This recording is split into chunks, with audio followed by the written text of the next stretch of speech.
തിരുവനന്തപുരം നെടുമങ്ങാട് പോലീസുകാർക്ക് നേരെ ഗുണ്ടാക്രമണം. 2 SI-മാർക്കും ഒരു CPOയ്ക്കും പരിക്ക്. ഗുണ്ടാ നേതാവ് സ്റ്റാമ്പർ അനീഷ് ഉൾപ്പെടെ 8 പേർ കസ്റ്റഡിയിൽ. അഖിൽ ഷാ അൻസാർ ചേരുന്നുണ്ട് വിശദാംശങ്ങളുമായി.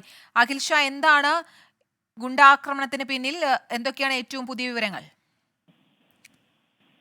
കീർത്തന, തിരുവനന്തപുരം നെടുമങ്ങാട് ഇന്ന് രാത്രിയോടുകൂടിയാണ് ഈ സംഭവം നടക്കുന്നത്. ഈ പോലീസിന് രഹസ്യ വിവരം കിട്ടിയതിന്റെ അടിസ്ഥാനത്തിലാണ് ഇത്തരത്തിൽ സ്റ്റാമ്പർ അനീഷിന്റെ നേതൃത്വത്തിൽ നടക്കുന്ന ഒരു ബർത്ത്ഡേ പാർട്ടിയിൽ ഒരു അന്വേഷണവുമായി പോലീസ് എത്തുന്നത്. ഈ അനീഷിന്റെ സഹോദരിയുടെ മകന്റെ ബർത്ത്ഡേ പാർട്ടിയിലായിരുന്നു തിരുവനന്തപുരം ജില്ലയ്ക്കകത്തുള്ള നിരവധി ഗുണ്ടകളെ പങ്കെടുപ്പിച്ചുള്ള ഒരു ബർത്ത്ഡേ പാർട്ടി ഈ സ്റ്റാമ്പർ അനീഷ് ഒരുക്കിയത്.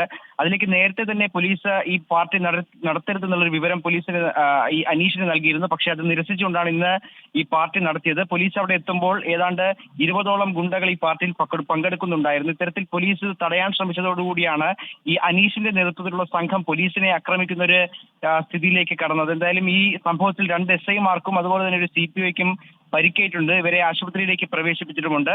ഈ 8 പേർ, അനീഷ് അടക്കമുള്ള 8 ഗുണ്ടകളെ പോലീസ് നിലവിൽ കസ്റ്റഡിയിൽ എടുത്തിട്ടുമുണ്ട്. കീർത്തന. ശരി, തിരുവനന്തപുരം നെടുമങ്ങാടാണ് പോലീസുകാർക്ക് നേരെ ഗുണ്ടകളുടെ ആക്രമണം ഉണ്ടായത്. 2 SI-മാർക്കും ഒരു CPOയ്ക്കും പരിക്കേറ്റിട്ടുണ്ട്. ഗുണ്ടാ നേതാവ് സ്റ്റാമ്പർ അനീഷ് ഉൾപ്പെടെ 8 പേരെ പോലീസ് കസ്റ്റഡിയിൽ എടുത്തിട്ടുണ്ട്. അഖിൽ ഷാ അൻസാറാണ് വിവരങ്ങൾ നൽകിയത്.